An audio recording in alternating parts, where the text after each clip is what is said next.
Ushawahi kutoa rushwa ya ngono? Hapana, hawezi amini, sijawahi. Mpaka leo.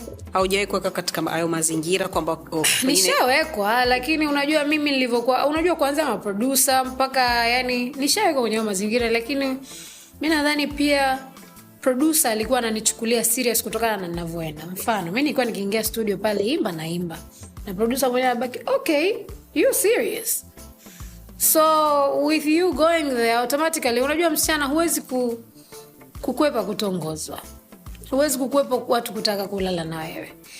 It's just that how serious are you is also gonna take them out of that space. Lakini ukiona mtu analazimisha sana, basi mimi nadhani risk yako haiko hapo. Naondoka naenda kwingine.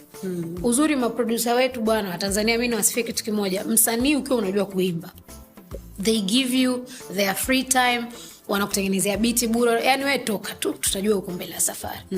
Mara nyingi sana wanafanya hivyo. Hata sasa hivi ukienda ma studio mengi, kuna vijana tu hapo pale wanarekodi bure, mtu atoe hata ile umeme.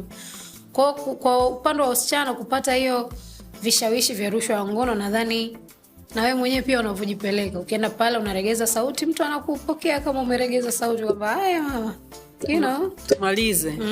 Lakini ukienda pale umetulia mwenyewe unaimba, you can be friendly, you know, na uwe na akili, unajua jinsi kwamba huyu ananitaka, lakini mimi namchekecha. Unless otherwise you will sleep with everybody in the industry. Kwa ni vitu vya kawaida nadhani.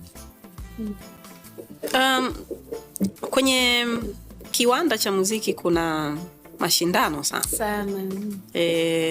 Especially ukiwa mwanamke.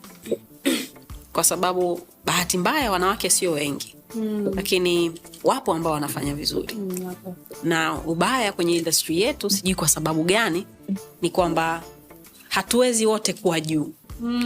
Hawezi watu 4 5 wote wakawa nambari 1. Si kwa nini? Really zamani mbona ilikuwa hivyo? Zama zipi hizo? Raisi alikuwa yuko juu. Dia alikuwa yuko juu.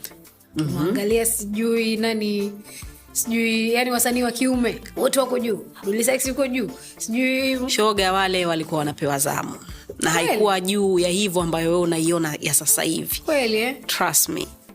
Okay. Yani hii story ya kwamba akiwepo fulani